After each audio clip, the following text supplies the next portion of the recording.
سنن ترمذی کی حدیث ہے، اس میں اللہ کے نبی صلی اللہ علیہ وسلم فرماتے ہیں کامیاب ہوگا جنت میں داخل ہوگا اور نجات پائے گا جہنم سے، اور اگر یہی نمازوں میں کچھ کوتاہیاں نکل آئیں تو پھر خسارہ اٹھانے والا ہو جائے گا۔ کہ اگر نمازوں میں، فرض نمازوں میں کچھ کوتاہی ہم نے کی ہے، نمازوں میں خسارہ ہمیں نظر آئے گا کل قیامت کے دن، تو اللہ تبارک و تعالیٰ اپنی رحمت سے یہ کہے گا کہ اگر اس کے نامی اعمال میں نفل نمازیں بھی اگر ہے تو ان نفل نمازوں کو فرض نمازوں میں داخل کر دیں، اس کا حساب اس میں سے لے لیں۔ آج ہم جن نفل نمازوں کو معمولی سمجھتے ہیں یہ فرائض کے برابر ہونے والے ہیں کل قیامت کے دن۔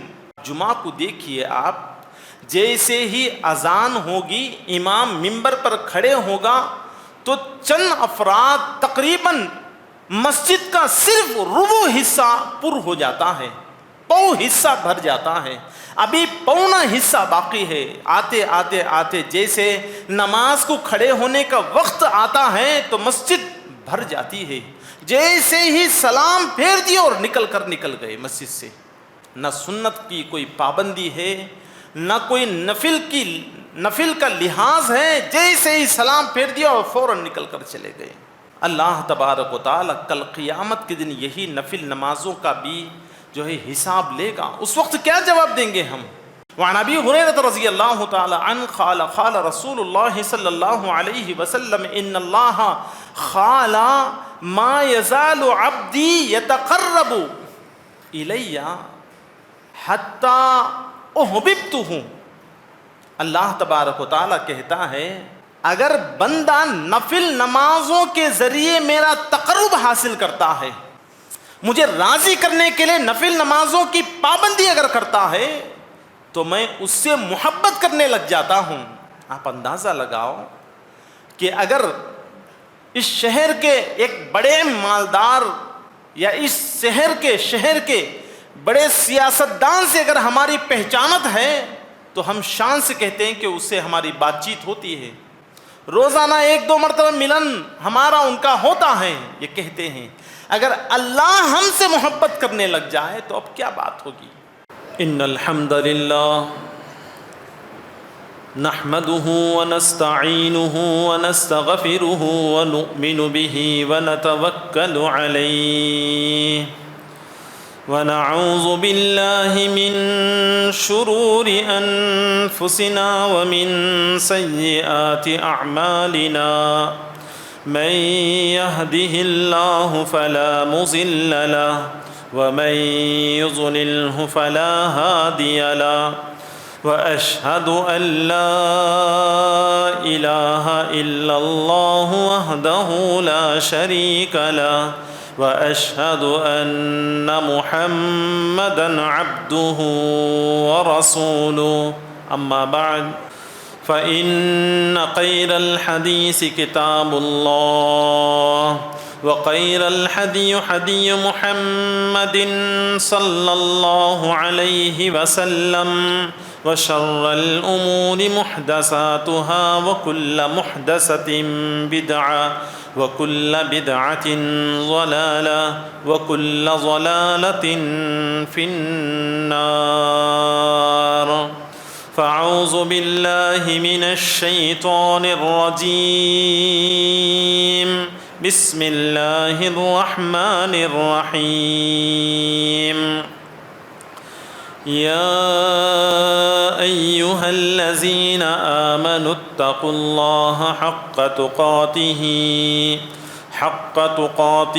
ولا تموتن إلا وأنتم مسلمون يا أيها الناس اتقوا ربكم الذي خلقكم من نفس واحدة وخلق منها زوجها وبث منهما رجالا كثيرا ونساء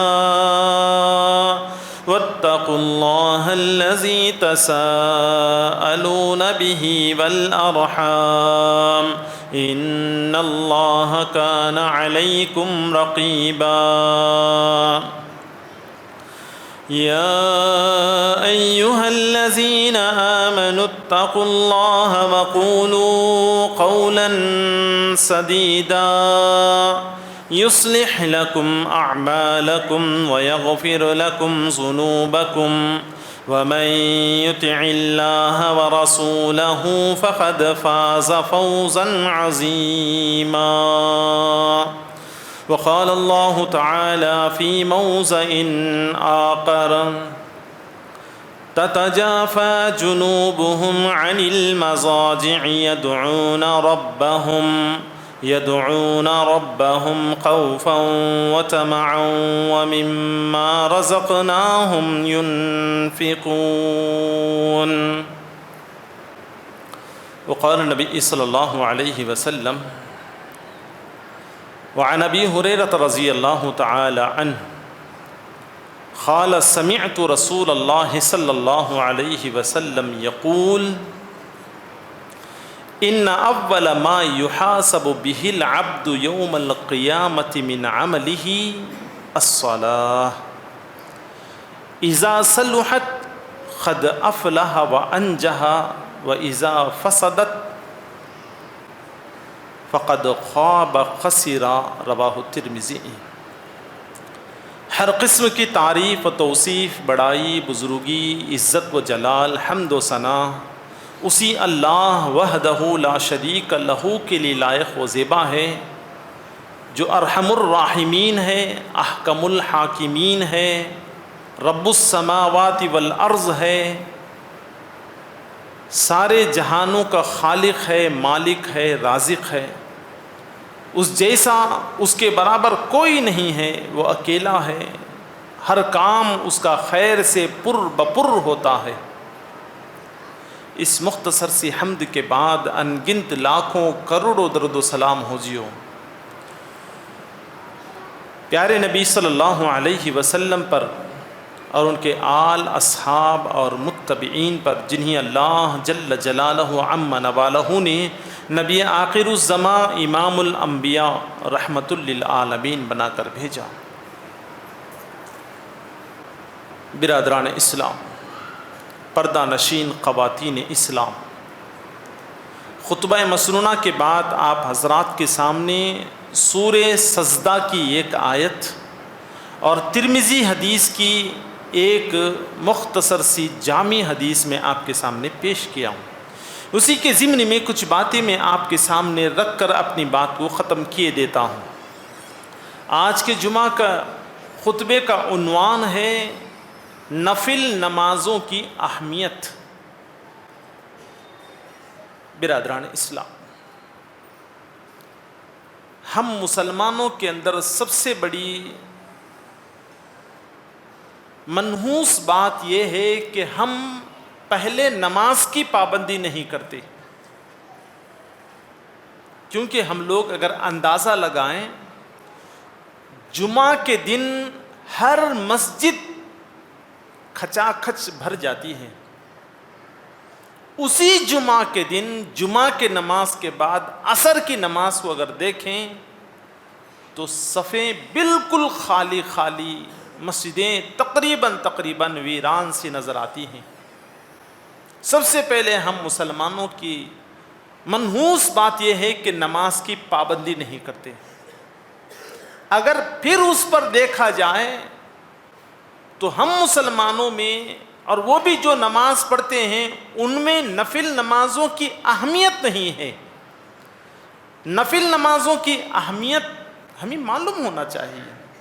ہم سمجھتے ہیں کہ چاہے تو پڑھ لے یا چھوڑ دے، کوئی اس کا اعتبار نہیں ہے، اگر پڑھ لے تو ثواب ہے، چھوڑ دے تو اس کے پر کوئی عذاب نہیں ہے، نکل جاتے ہیں۔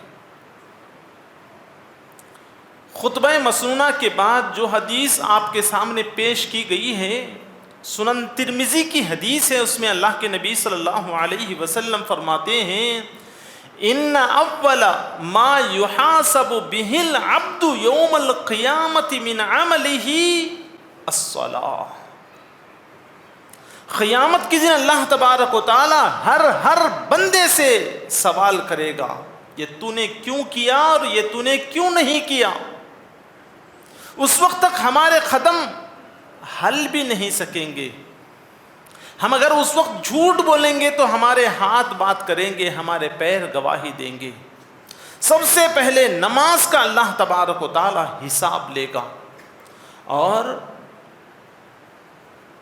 جب یہ نمازیں اچھی نکل آئیں فقد افلح وانجح, تحقیق کہ وہی کامیاب ہوگا اور وہ نجات پائے گا, کامیاب ہوگا, جنت میں داخل ہوگا اور نجات پائے گا جہنم سے.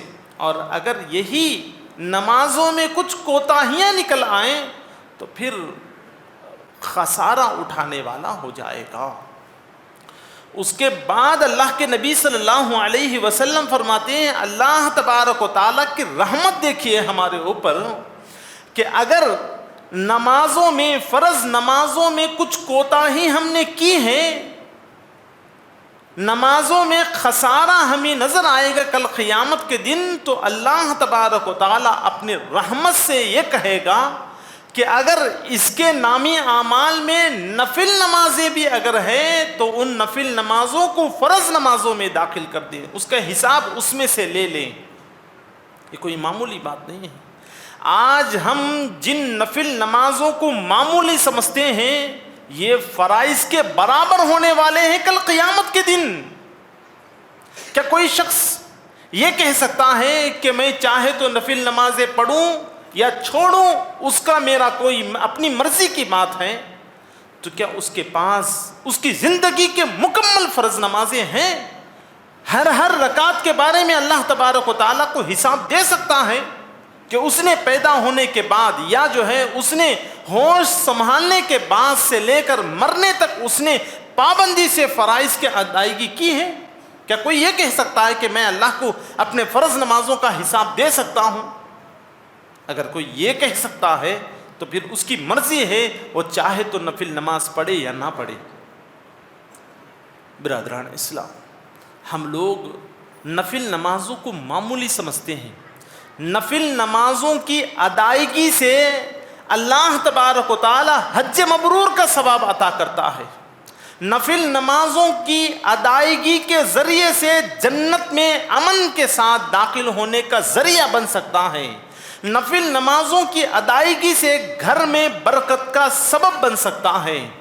نفل نمازوں کے ذریعے انسان اپنے جسم کے ہر جوڑ کا صدقہ ادا کرنے کا ایک سبب بن سکتا ہے. کوئی معمولی چیز نہیں ہے. ہم لوگ اگر دیکھیں گے نمازوں میں, فرض نماز کی جب اقامت ہوتی ہے تو 2-4 افراد کھڑے ہوتے ہیں امام کے ساتھ, اور دھیرے دھیرے 1-2 رکعت ہو جاتی ہے تو آ کر صفوں میں مل جاتے ہیں. پھر جیسے ہی سلام پھیرے اٹھ کر نکل کر چلے جاتے ہیں. اب جمعہ کو دیکھیے آپ, جیسے ہی اذان ہوگی امام منبر پر کھڑے ہوگا تو چند افراد تقریباً مسجد کا صرف ربع حصہ پر ہو جاتا ہے, پو حصہ بھر جاتا ہے, ابھی پونا حصہ باقی ہے. آتے آتے آتے جیسے نماز کو کھڑے ہونے کا وقت آتا ہے تو مسجد بھر جاتی ہے. جیسے ہی سلام پھیر دیا اور نکل گئے مسجد سے. نہ سنت کی کوئی پابندی ہے, نہ کوئی نفل کا لحاظ ہے, جیسے ہی سلام پھیر دیا اور فوراً نکل کر چلے گئے. اللہ تبارک و تعالی کل قیامت کے دن یہی نفل نمازوں کا بھی جو ہے حساب لے گا. اس وقت کیا جواب دیں گے ہم؟ اللہ کے نبی صلی اللہ علیہ وسلم کی ایک اور حدیث ہے, راوی ہیں حضرت ابو ہریرہ رضی اللہ تعالی عنہ, حدیث قدسی ہے. وعن ابی ہریرہ رضی اللہ تعالی عنہ قال قال رسول اللہ صلی اللہ علیہ وسلم ان اللہ قال ما يزال عبدی يتقرب الی حتی احببتہ. اللہ تبارک و تعالی کہتا ہے اگر بندہ نفل نمازوں کے ذریعے میرا تقرب حاصل کرتا ہے, مجھے راضی کرنے کے لیے نفل نمازوں کی پابندی اگر کرتا ہے تو میں اس سے محبت کرنے لگ جاتا ہوں. آپ اندازہ لگاؤ کہ اگر اس شہر کے ایک بڑے مالدار یا اس شہر کے بڑے سیاستدان سے اگر ہماری پہچانت ہے تو ہم شان سے کہتے ہیں کہ اس سے ہماری بات چیت ہوتی ہے، روزانہ 1-2 مرتبہ ملن ہمارا ان کا ہوتا ہے، یہ کہتے ہیں۔ اگر اللہ ہم سے محبت کرنے لگ جائے تو اب کیا بات ہوگی؟ برادران اسلام، ہم لوگ گناہ کرتے ہیں اور کرنے کے بعد گناہوں کو معمولی سمجھتے ہیں، فرض نمازوں کی پابندی کا کوئی حساب کتاب نہیں اور نفل نمازیں تو سرے سے چھوڑ دیتے ہیں۔ اللہ کے نبی صلی اللہ علیہ وسلم کی زندگی کے متعلق حضرت عائشہ صدیقہ رضی اللہ تعالی عنہا کیا کہتی ہیں؟ دیکھیے، غور کرنے کی بات ہے، بخاری کی حدیث ہے، وعن عائشہ رضی اللہ تعالی عنہا قالت ان النبی صلی اللہ علیہ وسلم کان یقوم من اللیل حتی تتفتر خدماہ قلت لما تصنع هذا یا رسول اللہ صلی اللہ علیہ وسلم قد غفر اللہ ما تقدم من ذنبک وما تأخر قال رسول اللہ صلی اللہ علیہ وسلم افلا اکون عبدا شکورا رواہ البخاری۔ حضرت عائشہ صدیقہ رضی اللہ تعالی عنہا اللہ کے نبی صلی اللہ علیہ وسلم کی کیفیت کو ذکر کرتے ہوئے فرماتی ہیں کہ راتوں میں اللہ کے نبی صلی اللہ علیہ وسلم کھڑے ہو کر نفل نمازوں میں اتنی لمبی رکعتیں ادا کرتے کہ ان کے پیر پھٹنے لگتے ہیں، پیروں میں ورم آ جاتا ہے، سوجن آ جاتی ہے۔ تتفتر قدماہ، قدم پھٹنے لگتے ہیں، گھنٹوں گھنٹے کھڑے ہو کر جو ہے قرآن کی تلاوت کر رہے ہیں۔ عائشہ رضی اللہ تعالی عنہا کہتی ہیں کہ وہ اتنے لمبے رکعتیں، اتنی لمبی رکوع، اتنے لمبے سجدوں کو میں دیکھ کر کہتی ہیں لما تصنع ھذا، میں اللہ کے نبی صلی اللہ علیہ وسلم سے کہتی ہوں کہ یہ سب آپ کیوں کرتے ہیں، اتنی لمبی رکعتیں، جبکہ آپ کے پیر پھٹے جا رہے ہیں، جبکہ اللہ تبارک و تعالیٰ آپ کے اگلے اور پچھلے سب گناہوں کو معاف کر دیا ہے۔ تو پھر اللہ کے نبی صلی اللہ علیہ وسلم عائشہ رضی اللہ تعالی عنہا سے بڑے اطمینان سے کہتے ہیں کہ افلا اکون عبدا شکورا، کہ میں اللہ تبارک و تعالیٰ کا شکر گزار بننا پسند نہ کروں؟ اللہ نے میرے اگلے اور پچھلے گناہ معاف کر دیا ہے، اللہ نے نبوت کا اتنا عزت دار تاج اگر میرے سر پر رکھا ہے تو کیا میں اللہ کا شکر گزار بندہ نہ بنوں؟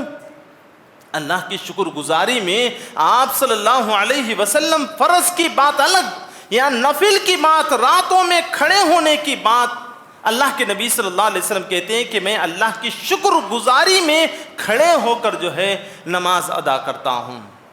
ہم لوگ کہاں اللہ کی شکر گزاری کرتے ہیں؟ شکایت ہے ہمیں گھروں میں بے برکتی کی، شکایت ہے ہمارے دکانوں کی بے برکتی کی۔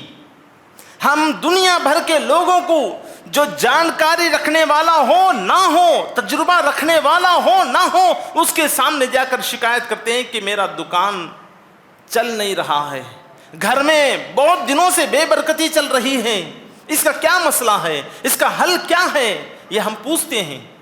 حضرت جابر رضی اللہ تعالی عنہ راوی ہیں، 2 حدیثیں، دونوں کے دونوں راوی جابر رضی اللہ تعالی عنہ ہیں، بخاری کی حدیثیں ہیں دونوں کے دونوں۔ ایک حدیث میں حضرت جابر رضی اللہ تعالی عنہ فرماتے ہیں کہ اللہ کے نبی صلی اللہ علیہ وسلم نماز استخارہ جو نفل نماز ہے، نماز استخارہ کی دعا ہمیں ایسے سکھاتے تھے گویا کہ ہم سمجھتے تھے کہ دعا نہیں بلکہ قرآنی آیات ہیں، جیسے قرآنی آیات ہمیں سکھاتے تھے اللہ کے نبی صلی اللہ علیہ وسلم نماز استخارہ کی دعا ہمیں سکھاتے تھے تاکہ ہم استخارہ کریں۔ ہم لوگ ہزاروں کی بلکہ لاکھوں کی تجارت شروع کرتے ہیں، لاکھوں کی چیزیں خریدتے اور فروخت کرتے ہیں، زمینات ہو یا کوئی اور مشین ہو، یا اپنے بیٹے اور بیٹیوں کے رشتے مقرر کرتے ہیں، آپس میں انسان سے مشورہ کرتا ہے، نماز استخارہ کر کے اللہ تبارک و تعالیٰ کی طرف رجوع نہیں ہوتے، کیونکہ توفیق نہیں نفل نمازوں کی توفیق نہیں۔ دوسری حدیث میں حضرت جابر رضی اللہ تعالیٰ عنہ کہتے ہیں کہ اللہ کے نبی صلی اللہ علیہ وسلم ہم مردوں سے یہ کہا ہے کہ تم نمازیں جو مسجد میں ادا کرتے ہیں تو تھوڑی نفل نمازیں بچا کر رکھ لو اور پھر وہ نمازیں گھروں میں ادا کرو، تاکہ گھر میں جب نفل نمازیں ادا کرتے ہیں تو اللہ تبارک و تعالیٰ گھر سے بے برکتی کو ختم کر دیتا ہے اور اللہ تبارک و تعالیٰ رحمتوں کا نزول فرماتا ہے۔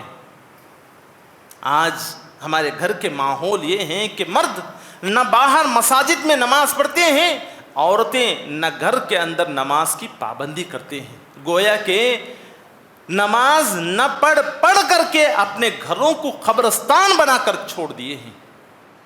اب اپنی اولاد اگر سدھر کر والدین کی اطاعت و فرمانبرداری کریں گے تو کیا کریں گے؟ انہوں نے دیکھا اپنے والدین کو صبح میں 7-8 بجے اٹھتے، دیکھا اولاد نے والدین کو رات دیر تک جاگتے ہوئے، کوئی میوزک سنتے ہوئے، کوئی ٹی وی دیکھتے ہوئے، کوئی ناچ گانا سنتے ہوئے، رات میں اسی طرح دیر رات کے بعد سونا، یہ والدین کا کردار اولاد دیکھ رہے ہیں اور بڑے ہو کر جو ہے وہی رویہ اختیار کریں گے۔ اور بڑے جب اولاد جوان ہوں گے تو والدین شکایت کریں گے کہ یہ میرا لڑکا ایسا کر رہا ہے، کس نے ان کو ٹریننگ دی ہے، کس کا نمونہ اس نے اختیار کیا ہے، ذرا سوچ کر دیکھو۔ برادران اسلام، ہم لوگ معمولی سمجھتے ہیں نفل نمازوں کو۔ امام بخاری رحمۃ اللہ علیہ حضرت انس بن مالک رضی اللہ تعالی عنہ سے ایک حدیث روایت کرتے ہیں۔ حضرت خبیب رضی اللہ تعالی عنہ کی شہادت کا واقعہ امام بخاری رحمۃ اللہ علیہ اپنی صحیح کتاب کے اندر، اپنی صحیح بخاری کے اندر ذکر کرتے ہیں کہ انس بن مالک رضی اللہ تعالیٰ عنہ راوی ہیں۔ یہ کوئی سن 4 ہجری کا واقعہ ہے، غزوہ احد ختم ہو چکا تھا۔ اللہ کے نبی صلی اللہ علیہ وسلم کے پاس 2 قبیلے والے، ایک قبیلے ازل، دوسرا قبیلے خارا کے کچھ لوگ اللہ کے نبی صلی اللہ علیہ وسلم کے پاس آئے، آ کر جو ہے یہ کہنے لگے کہ ہم اسلام قبول کیے ہیں، ہمارے لیے معلم کے طور پر، دین سکھانے کے لیے، کتاب سکھانے کے لیے کچھ صحابہ کو ہمارے ہمراہ کیے دیں۔ آپ صلی اللہ علیہ وسلم چند صحابہ کو ان کے ساتھ کر دیا۔ ایک اور حدیث کے اندر ذکر ہے کہ تقریباً 10 صحابہ کو اللہ کے نبی صلی اللہ علیہ وسلم قبیلے ازل اور قبیلے خارا کے جو لوگ آئے تھے ان کے ساتھ روانہ کیا۔ یہ بابرکت جماعت مختصر جس میں 10 صحابہ کرام شامل ہیں، یہ جو ہے نکلے سفر میں، اور لمبا راستہ طے کرنے کے بعد ایک پہاڑ کے دامن میں ایک چھوٹا سا کنواں ہے، تو وہاں وہ اترے اور اپنا پڑاؤ ڈالا۔ یہ پڑاؤ ڈال کر سفر سے تھکے ماندے تھے، تھوڑا سستا رہے تھے، اتنے میں قبیلے لہیان کے 100 گھوڑ سوار، تقریباً 100 گھوڑ سواروں نے آ کر اس چھوٹی سی مختصر سی بابرکت جماعت کو گھیرے میں لے لیا اور اپنے کمانوں نکال کر تیر برسانا شروع کر دیا۔ تو یہ 10 صحابہ ان کے ساتھ جو بھی تھے وہ جو ہے اس پہاڑ کو چڑھ گئے، وہ اوپر سے جو ہے تیر برساتے اور یہ نیچے سے تیروں کو پھینکتے۔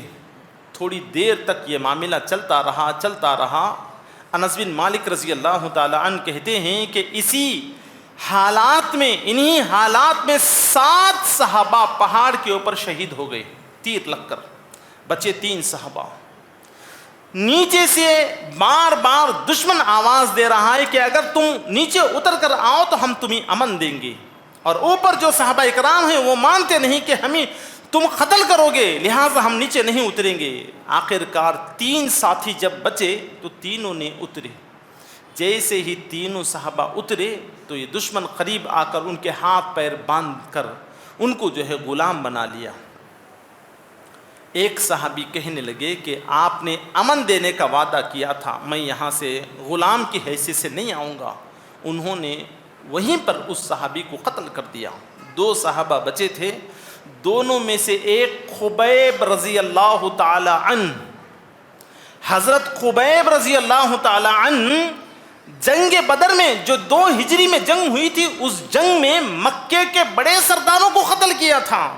اب یہ قبیلے لحیان کے لوگوں نے خبیب کو دیکھ کر کہا کہ اس نے مکے کے فلاں فلاں سردار کا قاتل ہے، یہ قتل کیا ہے، لہٰذا ہم اسے لے جا کر مکے کے قریش کو اگر بیچ دیں گے تو بڑے قیمت پر یہ جائے گا۔ لہٰذا خبیب رضی اللہ تعالی عنہ کو لے جا کر مکے میں بیچ دیا۔ مکے کے مشرکین ابو سفیان ابھی اسلام قبول نہیں کیے تھے، ابو سفیان نے خرید لیا اور حرم سے باہر لے جا کر کھجور کے تنے کو ایک سولی لٹکائی، پھانسی کا پھندا بنایا اور پھندا لٹک رہا ہے۔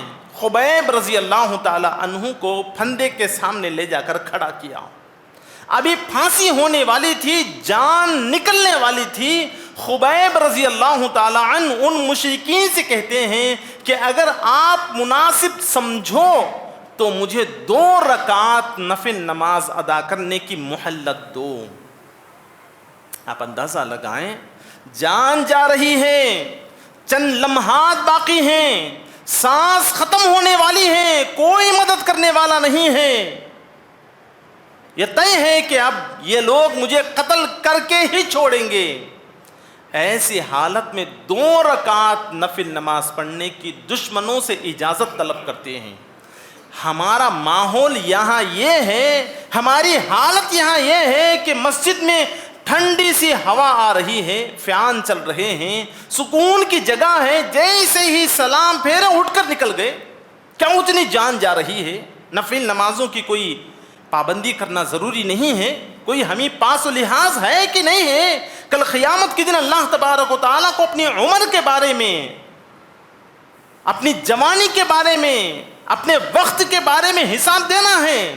نکل کر باہر چلے گئے، وہ چلے کر گھر کو تو بھی جاتے نہیں، مسجد کے سامنے کنارے کنارے کھڑے ہو کر دوسروں کا راستہ روک کر گپ شپ کرتے ہوئے کھڑے ہو جاتے ہیں۔ ہاں، اگر جا کر گھر میں آپ نفل نمازیں ادا کرتے ہیں، نفل نمازیں ادا کرتے ہوئے اپنی بیوی اور اپنے بچوں کو نمازوں کی تربیت اگر دیتے ہیں تو الحمدللہ اچھی بات ہے، مگر یہاں مسجد میں نہ پڑھیں اور باہر نکل کر چلے گئے، کہیں بھی آپ جو ہے نفل نمازوں کی پابندی نہیں کر رہے ہیں تو یہ قابل منحوس بات ہے۔ برادران اسلام، خبیب رضی اللہ تعالی عنہ کہتے ہیں کہ آپ اگر مناسب سمجھو تو مجھے 2 رکعت نفل نمازوں کی اجازت دیں۔ اجازت دے دیتے ہیں کہ جاؤ پڑھ کر آؤ۔ 2 رکعت ہلکی سی نماز پڑھ کر آ کر خبیب رضی اللہ تعالی عنہ کہتے ہیں میرا دل چاہتا ہے کہ نماز کو لمبی کروں، میرا دل چاہتا تھا کہ میں رکوع اور سجدے اطمینان سے کروں، مگر میرے دل میں خیال یہ آیا کہ میں اگر رکعت لمبی، رکوع اور سجدے لمبے کر لیتا تو شاید آپ کے دل میں یہ خیال گزرتا کہ یہ خبیب موت کے ڈر سے نماز کو لمبی کر رہا ہے، میں آپ کو وہ بھی نہیں دینا چاہتا، لہٰذا میں نے نماز کو مختصر کر کے میں آپ کے سامنے کھڑے ہو گیا ہوں۔ انس بن مالک رضی اللہ تعالیٰ عنہ کہتے ہیں کہ یہ سن کر ابو سفیان کہتا ہے کہ اے خبیب، کیا تم یہ چاہتے ہو کہ تمہاری جگہ پر محمد صلی اللہ علیہ وسلم ہو اور آپ آزاد ہو، یہاں سے آپ اپنے اہل و عیال میں ہو اور آپ کی جگہ میں محمد صلی اللہ علیہ وسلم ہو، کیا اس بات پر تم راضی ہو؟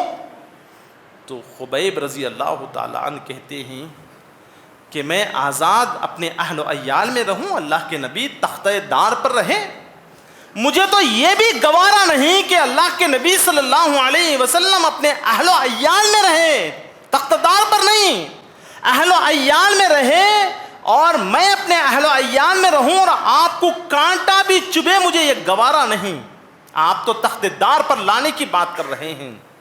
برادران اسلام، مشرکین خبیب رضی اللہ تعالی عنہ کی باتیں سن کر جوش میں آ کر انہیں سولی پر لٹکاتے ہیں اور کہتے ہیں کہ اس کی لاش کو اسی طرح لٹکنے دو سڑ گل جائے جب اتارنا اس میں. ایک آدمی کو جو ہے نگران بنا کر بٹھا دیا. اللہ کے نبی صلی اللہ علیہ وسلم کو جب اس کی خبر ملی، آپ صلی اللہ علیہ وسلم کسی صحابی کو بھیج کر ان کی لاش کو وہاں سے نکال کر لائے اور تدفین کر دیا. یہ شوق تھا صحابہ کرام کا نمازوں میں. ہم نمازیں پڑھتے ہیں مگر کیسی نمازیں؟ نمازوں میں سستی. زبان سے تو کہتے ہیں نماز ہمارے اوپر فرض ہے، ہمیں اچھی طرح معلوم ہے کہ پہلی صف کا ثواب کیا ہے، ہمیں اچھی طرح معلوم ہے کہ تکبیر تحریمہ کے ساتھ پڑھنے کا اجر کیا ہے، سب چیزیں معلوم ہیں. اگر کہیں کہ کسی کو بتاؤ تو گھنٹے گھنٹے بتائیں گے ہم، مگر عمل کے میدان میں زیرو بنے ہوئے ہیں. بڑی بڑی مسجدیں ہیں اور ہم یہ کہتے ہیں کہ اتنی بڑی مسجد کے بغل میں ہمارا گھر ہے شان. کیا کرنا؟ کیا مسجد کے بغل میں ہمارا گھر ہونے سے ہماری مغفرت ہوگی؟ کیا اپنے گھر میں اپنے محلے میں مسجد ہونے سے ہماری مغفرت ہوگی؟ نماز کی پابندی کرنا ہوگا. ہم فرض نمازوں کی سب سے پہلے پابندی کرنا شروع کریں، پھر جا کر اللہ تبارک و تعالیٰ جو ہے ہمارے دکانوں میں، مکانوں میں، ہر مقام پر اللہ تبارک و تعالیٰ خیر و برکت عطا کرے گا. فرض نمازوں ہی کو اگر چھوڑ دیں، وہ مشہور حدیث ہے حضرت معاذ بن جبل رضی اللہ تعالی عنہ کی کہ اللہ کے نبی صلی اللہ علیہ وسلم پوچھتے ہیں کہ معاذ، کیا تمہیں معلوم ہے کہ اللہ کا حق بندوں کے اوپر کیا ہے، بندوں کا حق اللہ کے اوپر کیا ہے؟ معاذ رضی اللہ تعالیٰ کہتے ہیں کہ اللہ اور اس کے رسول بہتر جانتے ہیں، میں تو نہیں جانتا. تو اس وقت اللہ کے نبی صلی اللہ علیہ وسلم فرماتے ہیں کہ اگر بندہ اللہ کے ساتھ شریک نہ کرے کسی کو بھی، اور بندہ اللہ کی عبادت پابندی سے کرے، تو بندوں کا حق اللہ کے اوپر یہ ہے کہ وہ اس کو عذاب نہ دیں. آج ہم عذابوں میں گھرے ہوئے ہیں، گرفتار ہیں، پریشان ہیں، دکھنے میں اجلے پھرارے دکھ رہے ہیں مگر اندر ہی اندر گھلے جا رہے ہیں. والدین اپنے اولاد سے پریشان ہیں، اولاد اپنے مستقبل سے پریشان ہیں، بیوی اپنے شوہر سے، شوہر اپنے بیویوں سے پریشان ہیں مگر نماز کی پابندی کرنے کے لیے تیار نہیں. اگر ہم نماز کی پابندی کریں گے، نفل نمازوں کی پابندی کریں گے، تہجد کی پابندی کریں گے، یہی بات اللہ تعالیٰ فرماتا ہے تتجافا جنوبہم عن المضاجع يدعون ربهم خوفا وطمعا. ایمان والوں کی نشانی اللہ تبارک و تعالیٰ ذکر کرتے ہوئے فرماتا ہے کہ یہ وہ لوگ ہوں گے، یہ ایسے لوگ ہوں گے جو راتوں میں اپنے بستروں سے اپنے پہلوؤں کو الگ کر کے اللہ سے خوف اور امید کے درمیان دعائیں مانگتے ہیں اور اللہ کے دیے ہوئے رزق میں سے خیرات کرتے ہیں. یہ مومنوں کی نشانیاں ہیں. ہم اپنے آپ کو مسلمان کہہ لینے والے، صبح 7 بجے سورج ہمیں اٹھانا ہے، اذان نہیں اٹھائے گی. اذان تو ہمیں لوری دکھتی ہے. اذان کے وقت میں موبائل بازو میں رکھ کر سونے کی عادت ہماری ہے. ہماری اولاد ایسی بگڑی ہوئی اولاد ہے. کہاں گھر میں سکون ہوگا؟ کہاں بیوی سے شوہر کو، شوہر سے بیوی کو کہاں خوشی ملے گی، کہاں اطمینان ملے گا، جبکہ نمازوں کی پابندی ہے ہی نہیں ہمارے اندر. بہرحال بتانے کا مقصد اور خلاصہ خطبہ کا یہ ہے کہ فرض نماز ہمارے اوپر فرض ہے، اس کے بعد نفل نمازوں کی، سنتوں کی پابندی کرنا بھی ضروری ہے.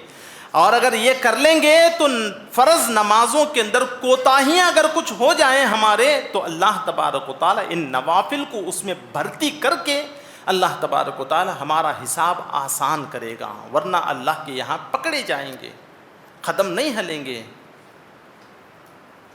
تو بس انہی چند الفاظ اپنی بات کو ختم کرتے ہوئے میں اللہ تبارک و تعالیٰ سے دعا کرتا ہوں کہ اللہ تبارک و تعالیٰ ہم تمام کو ہدایت کی دولت سے مالا مال فرمائے.